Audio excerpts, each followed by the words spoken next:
dil tlang pui nu la chuam pui bung thum na ziak tu dan mo yanu atuk zinga chuan bela chu lo kala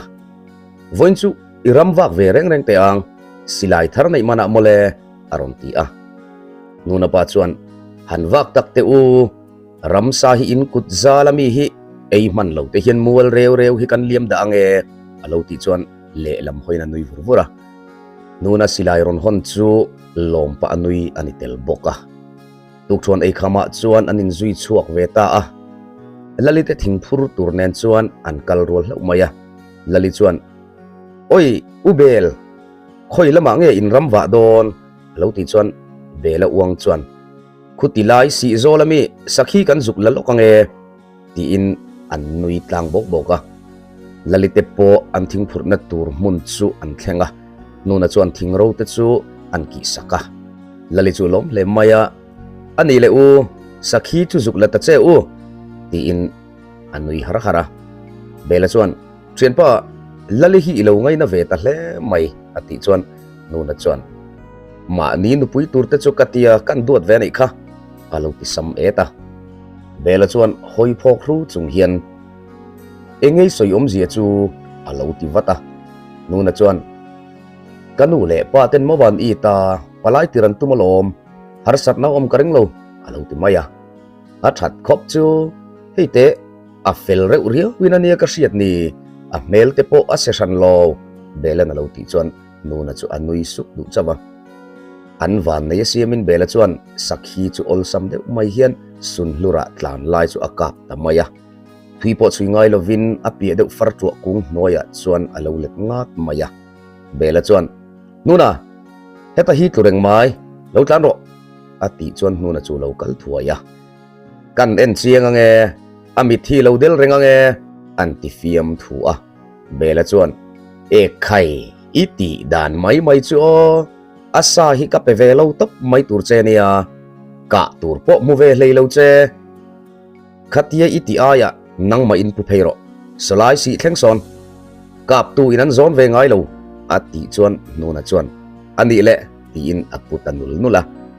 an han chan thuai thuaya zanria chum hun vela chuan in an thleng le man de ra nuna nu chuan khonge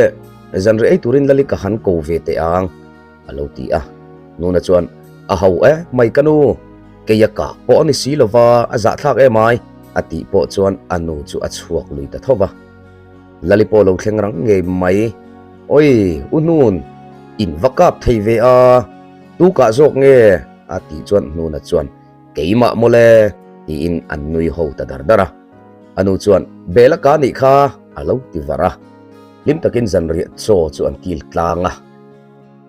lalipo cho i thleng sengin among po azang le a anin ti fel nu chuan lalipo chu a hong ve ta a chua pa in unun zanin chu lo leng ru o ti pa chuan an si jawa nuna chuan nui suk du chawa zanri ai kham chuan pubu ka le pulian te chuan lo lenga zika hi nuna pa ani khoya a kan len do na anti ha a puji ka chuan a kom chak nula lalikhi nuna tan hian dil te u ati chuan ubu ka chuan ngoi te nuna pa a thado nem monile ke anun ji te khi ka ngai na zong ani hau lo mai ka ti ati tarova nuna nu chuan a hei kan in thenom renga chuti anga han soi sel tur te chiam po hi kalo sha leinem atharia ve kalo ti mai sin tin kan chung kwa nuna changlo po hi min ngai na a nuna omlo po in alo len te hi athu chuang lo reng renga kan mo om ta ani a ubu alo ti a ubu ka chuan chuti chu kan han lenga nga ni mai lom alo ti ve boka nuna po chu belate na vatei lut mai maya chuti lai chuan belate na ponto chu lo tlan luta nuna chuan taite iponto bem ni alo ti chuan no pangte chuan i mo panun uthuam pui te kom chak zola khan kan pantowa uthuam pui khamo apasal khan ron nam chuaka ti khani du le kap nuna chu zunei ro atia uthuam pui chu chapa a in lukhu tlata zoi te in an in lama kala arum ti tamaya nuna chu phuzoka chuampui torna zong chu ama wang vek ni in a hretlat si a naupang te la chuan panun in na yangem alati tak dewa nuna thinlung chu a khuai tanak mai le chuan lam siam min anin lama chuan awa hong le thuaya anu alo oma kanu khoyange kapabu ka te kha ati chuan anu chuan an kal to alo ti maya nuna churang takina chuak le a chuan lam siamin zandang kalmai tura hrilatuma mase pubu ka te chuan an kalna tur chuan thleng man to si a bela teina bok chuan alut le taringota nuna chuan bela palai chuan kalta chuan ya eng tak angang mo an tiringota bela na ril ru lo lam dain lungai su arem emang alo ti tharoka nuna chuan hui pap pa in ngoi te chuampui kha sai suma na mani ome an ti phong maya bela chuan eng ti ka alo ti chuan o kha tai te pan to lo hong in ina kom lai kha na ron soi kha ilo sheve na nge ati chuan bela chuan o avazi lo ve o moi po hi na soi le zau thina a pasalina musit thu te po hi anin nei hlenarin lo thu te po hi a soi le zau thina chuampui nau pai har te hi chuampui vek hi amo chiata apoi te zong ani hi apa ber bur wangania heng thil zong hi bela chuan ati taringota zathanga fapa te po chu an thang duang le maya apa po an thlop rual to a apa an chhuna an chakin an ram bachal em maya dil tlang puilama kalte po chu an soi mai an pa ber chuan ahum taka kan lakal don nia ati mai thina an nu ber chuan zanri asiam lai chuan kongkhara tang chuan min thleng theyang em aron ti dak ka nu ber chuan lo thleng ro khai alo ti chuan mi khwal pa chu lo lut ta a hei zanri kan kil don chi a an kil ve ngal ro khai ati chu la mi khwal pa chuan hei bu fai te po ka nei ve a ka ei tur chu ka chhum chop vele mayang chu ka ti a han ti chuan zathanga chuan angai ozong lo kha chu ikal le zel na imamo zo kang hei chola kan chhum tam han kil ve ngal ro ati chuan mi khol pa po chu na kil ve ta nge a zanri ei khama chuan mi khol pa chu ain sil fai thuaka tap chaka meilum ai pa in ti khot chang te an soya khoya tanga local nge ani le khoilam kal tur nge ani thu te anin zota an mi khwal pa chuan dar sam khuwa ani a dil tlang pui khuwa kal tumani thu te chu a soiloma a thlenin pa chuan chuta chuan enge iti don ti in azot dil chu hle maya ami khwal pa bok chuan kan lam hnai ten oma kapi in vatlo chuak ro chung khat kanin bo tak ngia lang atimau alo mole ati chuan tunga in chung te chu ke ni po dil tlang pui khuwa chuan kan om ve reng tolom kalo shemial ma na alo ti a mi khwal pa chuan than zingi fapa zathanga ati tamaya zathanga chuan phok fe hianan ena i ming than thiawa ni em zathanga chuan ati phongmaya mi khwal pa chuan oni engtin ngei riat ati chuan zathanga chuan kan naupan lain ka uin na soi thin ipu than thia wate khuwa kan la jin don nia ati thina jin kan ngan chang te hian ilen huna ati thina kanu chu than jingi chu lom ati tamaya an mi khwal pa chuan enga tinge helai dai in om si ti inan zot leta dil tlang pui khuwa athil ton zong chu a hril veka aputhia wa chu athin ur hle maya a chek tlaka aputhia wa chuan ka u zathanga nu ka u thi lai khan kalano panglutuka kalau kal velova kapile pu te khan lo kala ilano pang hle mai si a ron hon chen tuma ipa khan rem tilova ka khuwa hardon mayatia kapi te po chuan ipa khan lainat ma anon hon talo che a chu kapi hian a soi top theilova kadam lai nge hian vatlo chuak ro u atia kapi po tar tak ani to a amit po in khuwa a mu to lo ati chuan zathanga chu alunga chi a chung khat laina thisen zom meu ahan mu chuan in sum har sa ati hle maya dil tlang pui khuwa van lai tla ang main alo khosa a alaina te han mu chuan alom hle mai apu chuan atupa hne na chuan dil tlang pui khuwa chu kalatlo khopang atingal ngal maya zathanga chuan kapi chu ka mu ve du hle mai a rem chang ma sabera kalozin veang ati a apu thiawa chuan zanin chu ka chaw dewa mujai rel to te ang ti in dil tlang pui khuwa an jin dan tur chu nakjana rela khekin an muta a atu khuwa lo war chuan zathanga chu war triana athowa ramwak turina chuaka apu thiawa chu chome tui hnai de zon sak atumani akalpa te chuan apu thiawa thu soi te chu angai tu a alom boka arilu kom tui dewaniang khuwa po alo hoi zaw lo ani nge yang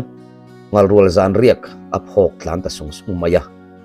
rang takina silai chu lek chuaka alien ber ka atuma atum lo zok vokzel tiavel chu atluwa a handel chianga arin ai tak chuan alo lian phiana alom le mai apu hotanul nula ina thlen chuan apu thiau chu lo lom thim le maya lalpa po sadar ape a silai hilalpa ta akol ani bok renga chumini chu apu thiau nen chuan rorel nania an mang ani bere apu thiawa chu engang mi nge ti reng a shelova dar sam khwa an pasal tha ani ti la a hre hek lo an han ti tia zathanga chu athla among ke tela apu thiawa chu arin tlak le ani ti a mu chiang le a zathanga chuan ti hiani ti te ang dil tlang pui khwa chu aru theiang berin panila an khodai vela sukte ho angin kan malama sam kan zielanga kanin bol dang lamanga akhwa chu iwatiral khel phote ang an pasal tha sai chu male athien te ho khan an hlaudon mai ti in anui kurkura apu thiawa chuan khwa a chuan khwalpang zin angin kawakal masa anga chanchin enge mokalo vat henanga daya ilo riak mayanga hong tura kalo chuale huna kan remrot ang chuan kan cheto mai don nia anti a ti chuan remchang masabera dil tlang pui khwa chu kalantum ta a atu khwalo war chuan zathanga chuan kapute ngak dai mai lo hian dil tlang pui khwa chuan ikal thuai te ang ti hian rem kan ruat te ang uparuma te na nge khan watheng la chanchin kim chang zot photla chanchin kim chang zok po iwa hre theyang lal in chu alo to lur mayanga akot lam hlalo te a khan uparuma te in chu a om kha ai tur om lo ati sau sawa an putu chuan an phudun hle mai anin buat sai sau sawa silai ken tur le ria chofai tele an sangal sarep te chu an funa zathanga nu pui chuan invat che sual lawange o alo ti ve a thuam pui po trap chungin anin chunga chuan alu ta anu chu ko in a trap hlop hlopa anu chuan engti ziange ni alo ti thuaya thuam pui chuan ti hian a soya adu angin naw ka pai mai silawa chu keima thiam lawa hian angai lui tlata apala in athu hi alo trom boka fanai thei nu pui tur zona du'a min mata ati lai chuan an thenom nu chu alo tlan lut ve a thuam pui lungai mata che trap to su an thil ti man hi chu an latel khopang in mak pa nga ya om khatia in nam chua kher kha anun ron thak lutuk thuam pui no naktuk zinga bung ruwa chu kan han la don nia a ui pon ui lawang thuam pui po khokhat nula fel velem ming chiat na le mol phona po nei lo an ti thang tlom lutuk an lal upa ni hi an chuang em renga kan lal nu in a huat ruk te reng nen ati borbora thuam pui pa chu angoi kura thuam pui nu chuan ma ni fa te lung thlulo devin itir liama rethei takin musit nakara an la nei hlen du lo le ngala aza thak te zonga nei hi kho eng po kan hungam do nem ni za pa lo takai lo trong khum chin nu na te chung kwa te so ente mi o fa kan ni to so ati a thuam pui pa chuan chung thleng soya ngai lo ani tur chu ani zo vek to alo ti hlura nuna chu phur lo fashan hian aron tho chuaka anu chuan mama in ma kho ve deula ni chinai thian pa po lo luta ila tho si lawa achuak le ta nei kha alo ti a bela po chu lo lut le a nuna chuan bela voin chu nal dewa in chei tur o alo ti ve a bela chuan nui hok pa in lalite ina po ka handa ka alo phur mel khop mai ati chuan an nui dun hok a tuk thuan ei khama chuan biak in dar chu arewa wa a in nei tur te po chu phur mel takin biak in lam chu an pan ve ta thiai ya thuam pui chu azak boxi a mangai ber nu pui nei ni chu avan doi ni le adam chu nga a hun tona se om ber ni ani hial ta ve ang in chunga a in khung chata tuya choi po in ma taka mi choi mai na choya moi po in a thian nu chu a khongai em a hun ola chuan avat nem bereng bokka thuam pui chuan moi e jong ka van hi aduaya ni nang jong hlim takin belanen hian in na yang cheu o ti in amit tui chu a ruzawa moi chuan lungai mata che ka thian heti reng hian ikun bik don leinem kun tha chu alaron her chuak le don alom heti hian indom kun mai su pachang takin omro alo ti chuan ni e ke hi jong email ka mu hian kalung hi a chele tlat thin na lo mole ununa po chu anu puinen chuan hlim takin omro se ati tangota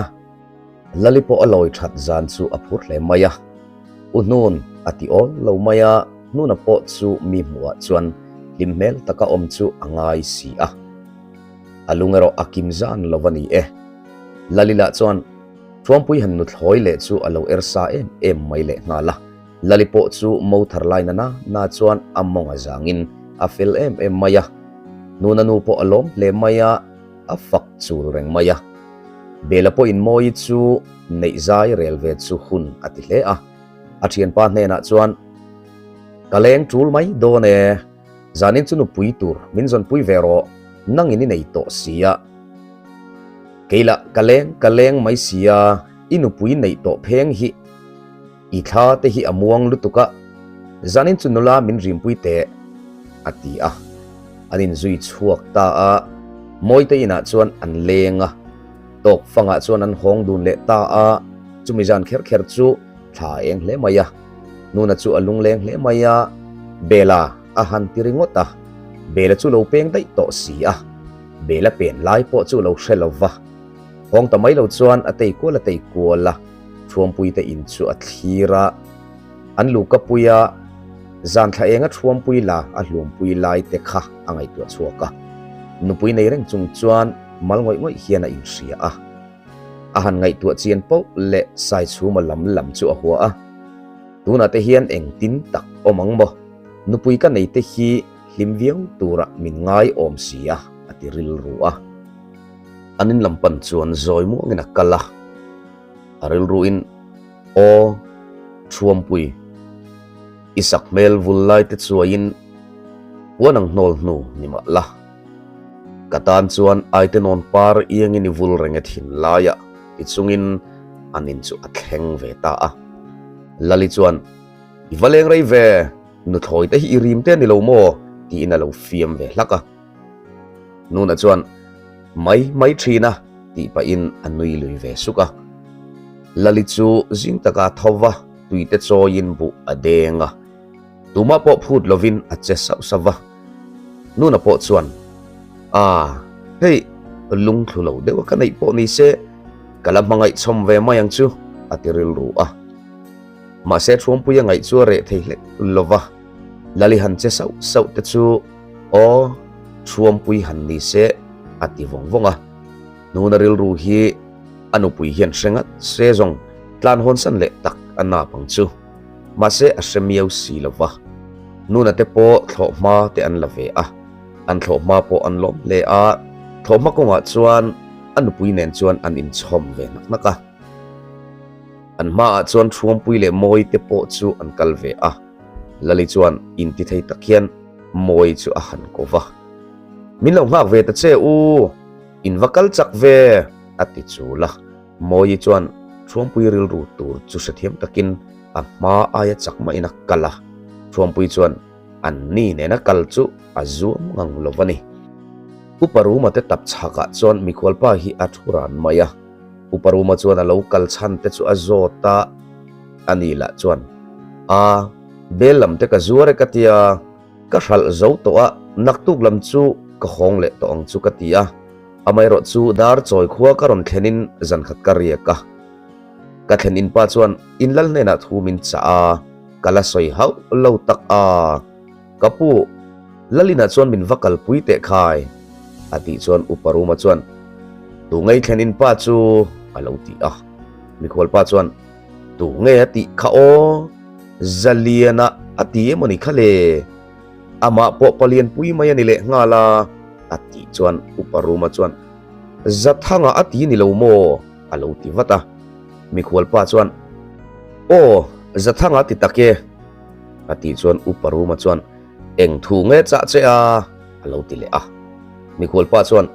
isial kabat kha karon rul don che a loin ringang che kalo zin do ne han tiang che ati a ti thu an soi chuan uparuma chuan chu i thlen in pa chuan sial te chu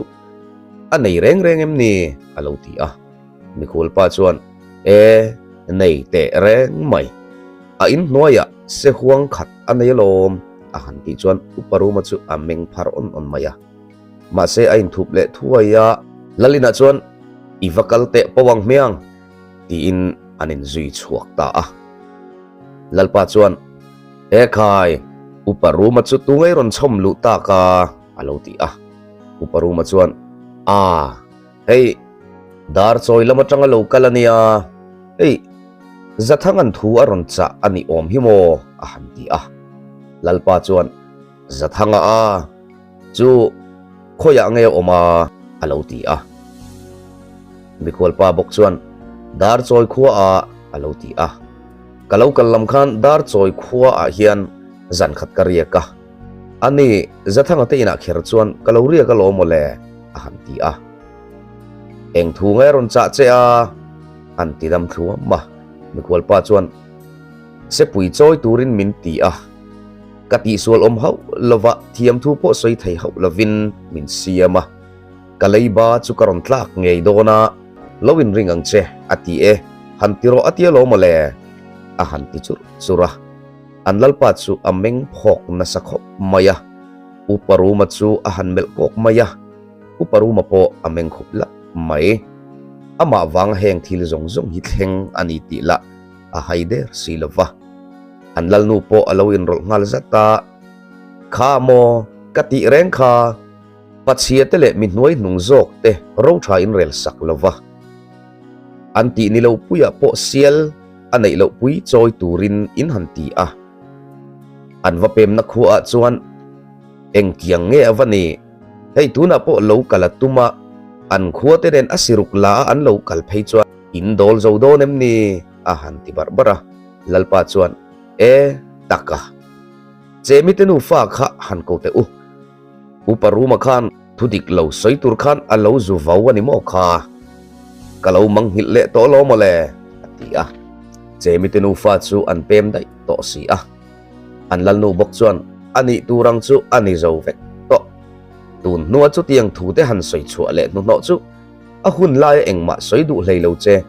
chemi tenu fa po an pem bo dai hi nakina chuan i khuwa te hian an na pem bo san vekang chati po hlau omin zathanga ne na chuan arang theyang berin ngai dam dil turin upadawa hitiro ingai dam dil nan chuan sial kai tir bokla amalolan ma ngein ati a anin lampan chuan zoi mu ngena kala aril ruin o thuampui isak mel vullai te chuain wanang nol nu nima la katan chuan aitenon par iangin vul renget hin laya ichungin anin chu athleng ve ta a lali chuan ivaleng rei ve nu thoi te hi rim te ni lo mo ti na lo fiam ve hlaka nuna chuan mai thina ti pa in anui lui ve suka lali chu jing taka thowa tuite choin bu adenga tuma po phut lovin a che sau sawa nuna po chuan hei lung thulo dewa kanai po ni se kalamangai chom ve mayang chu atiril ru ma se thum pu yangai chu re theile lova lali han che sau sau te chu o thum pui han ni se ati vong vonga nuna ril ru hi anu pui hian hrengat se zong tlan hon san le tak ana pang chu ma se asemiau si lova nuna te po thloma te an lave an thloma po an lom le thloma ko nga chuan anu pui nen chuan an in chom ve naka an ma chuan thum pui le moi te po chu an kal ve lali chuan in ti thei takhian moi chu a han kova min lo ngak ve ta che in vakal chak ve ati chu la moi chuan thum pui ril ru tur chu sathiam takin a ma aya chak ma ina kala thum pui chuan an ni ne na kal chu azum ngang lovani uparuma te tap chaka chuan mikhwalpa hi athuran maya uparuma chuan a local chan te chu azota anila chuan belam te ka zuare katia ka hral zo to naktuk lam chu ka khong le to ang chu katia amai ro chu dar choi khuwa karon thlenin zan khat karia ka thlen in pa chuan inlal ne na thumin cha kala soi hau lo tak kapu lalina chuan min vakal puite khai ati chuan uparuma chuan tu ngai thlenin pa chu alo ti mikhol pa chuan tu nge ati kha o zaliana ati emoni khale ama po palian pui maya ni le ngala ati chuan uparuma chuan zathanga ati ni lo mo alo ti wata mikhol pa chuan zathanga ti take ati chuan uparuma chuan eng thu nge cha che alo ti le mikhol pa chuan isil kabat kha karon rul don che loin ringang che kalo zin do ne han tiang che ati ti thu an soi chuan uparuma chuan chu i thlen in pa chuan sial te chu anei reng reng em ni alo ti mikhol pa chuan nei te reng mai in hnuaya se huang khat anei lom han ti chuan uparuma chu ameng phar on maya ma se ain thup le thuaya lalina chuan ivakal te pawang miang ti in anin zui chuak ta lalpa chuan khai uparuma chu tungai ron chom lu ta ka alo ti uparuma chuan hei dar choi lama tanga local ania hei zathangan thu aron cha ani om hi mo han ti lalpa chuan zathanga chu khoya nge oma alo ti mikhol pa bok chuan dar choi khuwa alo ti kalau kalam khan dar choi khuwa hian zan khat karia ka ani zathanga te ina kher chuan kaloria ka lo mole han ti eng thu ngai ron cha che an ti dam thu ma mikhol pa chuan se pui choi turin min ti kati sual om hau lova thiam thu po soi thei hau lovin min siama kalaiba chu karon tlak ngei dona lowin ring ang che ati hantiro atia lo mole hanti chura anlalpa chu ameng phok na sakho maya uparuma chu hanmel kok maya uparuma po ameng khupla mai ama wang heng thil zong zong hi thleng ani ti la haider silova anlal nu po alawin rol ngal zata kha mo kati reng kha patsia tele mi hnuai hnung zok te ro tha in rel sak lova anti ni lo puya po sial anei lo pui choi turin in hanti anwa pem na khu chuan eng kiang nge awani hei tuna po lo kala tuma an khuate den asiruk la an lo kal phei chuan in dol zo do nem ni hanti barbara lalpa chuan taka chemi tenu fa kha han ko te uparuma khan thudik lo soi tur khan alo zu vawani mo kha kalau manghil le to lo mole ati chemi tenu fa chu an pem dai to si an lal nu bok chuan ani turang chu ani zo vek to tun nuwa chu tiang thu te han soi chu le nu no chu hun lai engma soi du hlei lo che chemi tenu fa po an pem bo dai hi nakina chuan i khuwa te hian an na pem bo san vekang chati po hlau omin zathanga nena chuan arang theiang berin ngai dam dil turin upadawa hitiro ngai dam dil nan chuan sial kai tir bokla amalolan ma ngein ati a chuti lai chuan an khuwa chuan damdoi zuar le zo thei bok damdoi thiam hi alo kala damdoi po zuar theu maya nuna nu chuan puchong thuama puchonga chu ko ve taringot maya damdoi zuar tu pa chuan a han en vela damdoi te chu at so a nuna nu chuan lom thu te chu a soi loma lalipo chu alom le a puchonga po chuan a en kol tha in atlo jing le maya nuna nu le pa te chuan an thei ang tok tokin na an thoka an fe ve reng maya an khosakalo ji om deuh let nu khan damdoi te nanin en kolla ma an son ve deuh let to bok nen lalipo chuan ma a son ve zela damdoi zuar tu pa nen po chuan anin nel hle maya alo rei deuh nu chuan puchonga chu kaljing tol tol maya lalinu le pa te fe lan chuan a kalji tamai chanom kho veng te po chuan kaljing an ti ve hle tamai lalila a mel te a chalu tuk lo boka ama ala alo zei ve view mai si a puchonga po chuan angai na ti chu mi anileng lo tan chuan hairo alani talova nuna nu le pa beng po chu alo thleng ta hiala nuna pa chuan damdoi zuar tu pa chu thatakina sila ilo leng hi apoi kan tilova lalipo in ma asona kan lom lutuk ma sei lo kalpo in zinga emo tlaya emo kan om lai hian local thin la mi muwa po amoi zok nga ye keni chuan kan ring hlel hau lo che a amai ro chu hei tuna chuan mi mit a khamru de uni in alanga hei hi thil poi takani a hi in alo sila lalipo anu chuan a han zil ve a hei minu pomlai nei ni a fim khur hle angche pomlai nei te tan chuan mingsiat na hi hote ani a ipasal beng reu rewa thlengange tuna tang chuan lo fim khur to angche ati a lali chu angoi ran maya nuna nu chuan thatakin abereng thowa ma se lali chu lungoi du der lo maya an thula azom du chuang hek lo puchonga po chu anu le pa te om lo hlana kal chu asim chuang reng reng lova nikhat chu nuna tena an om pui nuna te unaw zinga upaber fapa khuma no pangfel to tak te hian ti hian a soi rewa apu voin chuna cho ei turin ina ka honga apilali le mikhwal pa kha an lo oma api kha alo mu a mikhwal pa khan apum chunga akutalo mata achula chula kavalu vele ain sona a hong daya alo tirewa nuna nu chu angai a thalo ta hle maya nuna pa hne na chuan a hril ta thua ya tuk thon ei lai chuan nuna pa chuan an mo nu chu a han zil le a chu chu lali chuan a hole maya anin lama akala anu le pa te hne na chuan ka pasala om si lova anu le apa ten na thoka min phut sia ka thok thei si lova puchonga min en kol po an phal to lo ti in vui thu a thlen ta maya ti chuan in then chu an pe ani tarengot maya puchonga po chu lalite in lama chuan alenga lalipa hne na chuan engpoi ma an khoi lo thu chu wartakina soya lalinu chuan adam that ma chu en kol zel don ne alo ti a lali chu anuna lo dang lam ta a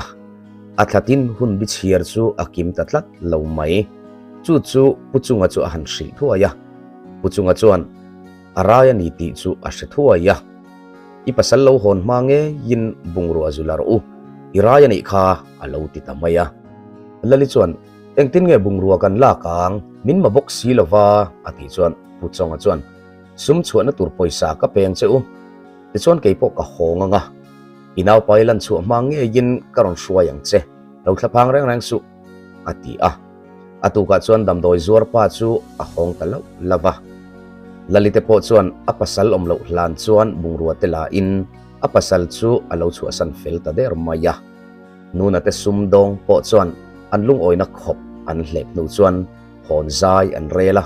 purtak chuan an khuwa chu panin an kalve sau sava an khuwa an thlen chuan rin lo tak mayin anupui chuan sum alo chu asan dai mai si a nuna chu arin lo lutuk maya anu pui na lo chua san chu a hril hai ang reng hle a ma se anu chuan thilom dan te lo hrila anu le pa po chu anin thla hru ru ve hle a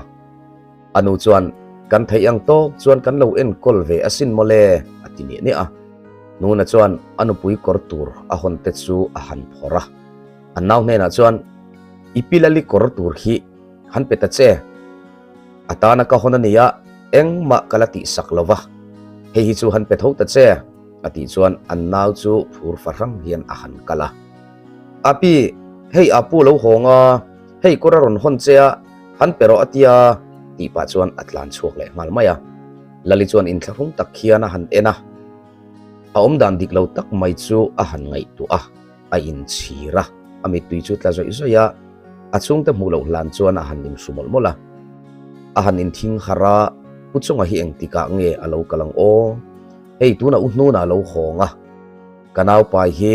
alan man vai chuan a thalo hle ang atiril ru a bela chuan hnuna te thil ton hria in zanri ei kham vele chuan nuna te ina chuan avakal thuaya nuna nu chuan an thil ton poi ati zia te chu alo soimol mola bela chuan ati ngai na om lo ani chu mi min du lo chung te chu han chel ngai na om hek lo le alo ti ve a chumi zan chuan len po leng chuak lovin nuna te ina chuan an tom tamai maya kuna lo liam zela lalipo chu anaw pai te chu alo liam nge zela damdoi zuar pa la lo lan ti reng anei talova lali chuan ni tin alo thira puchonga hian min bum em ni ang ti in aril ru ha hle maya hetiang ani chuan kamol pho nge don ani hi aizol lama ka juk zong mai don nge ni ang kapum la chu alianin kalang trander chu ani mai si a unnu na hi katana za om mai ba ka khotlang po katan an za om lutuk don ti in aizol lama puchonga zong tur chuan kalzaya rela kalpui tur te ngai tu roi maya zukkal ta ila nupui fanau nei te hi alo ni angem ain soyangin pomlai nei lo ani tak tak angem pomlai nei lo chuni se lo lana hun te a han ti le ringot thina anu le apa te chu asil ngam der si lova aril ruha chu ama in asepui ru tor tok tlok maya damdoi zuar pa la chuan lo lan ti reng anei si lo lalimang ang chu anu le apa te hne na chuan aizol zina damdoi in enkol chun zom angai zia chu ha hi pin asoya atak taka chuan anaw pai wang chu ani reng si a anu chuan kalpui turpon om dona monile kalpui turan om te ni chuan kan hnial lo hetia na po thok theilawa om reng ai chuan zukal maila keipo thra kati alo ti ve boka anula chuan afanu aizol kaldu chan chu a sheder si lawa ti chuan lali chuan zinpui tur rem chang chu a mutala umaya puchonga zong chuak tur chuan kal chu atum ta a nuna po chu azak ril ru le a ama du em tu nia angai po chuan alo chu san dai mai si a belata inti lawa chuan len po le ngai talawa a thian pala chuan chompui po in pasala then ve tholom ati deuh nge ya nuna chuan a bela keile chompui hi chu khonu samsui kan ni lo waniang a hun lain kan nin nei lo zo to ati chuan bela chuan a nuna khonu samsui in ni wang zo kan ni long mo nupui pasala in van doi ve ve a ti hian nu thloi le pathloin in la in tong le don te po ni mai thesin chompui po in khodanga hoi thei ka ring lo ati a nuna chu alom ril ru hle a chompui hian min la mangai ve te ni chuan min mangai na chu a thlon to lawang atiril ru a chompui te in a len chu achak le a ma se anupui thenna alarei lo ema mi in andem te a hlau ru si a bela bial nu moi te ina chuan aleng maya moi po chuan a thian nu chompui chu nu na nen chuan sui zom le chu atum na samaya nu na hne na po chuan a soi thoi zau zawa nu na po chuan angai ven hle a ma se han ti lan viau chu azak deuh bok si a chompui chanchin a hriat na berani boka moi te ina chuan bela tel lo po in aleng reng maya moi po chuan hrethiam takin alo soi pui thina bung thum na lo zo vele ta kan story chair min ngai thak sak thin tu te in chunga lom thu thinlung takin ka soya kan channel la subscribe lo ten khonga yamin lo subscribe turin kan ngen bok chewa kan video te min lo like sak zel bok turin kan ngen tel ngal bok cheu ani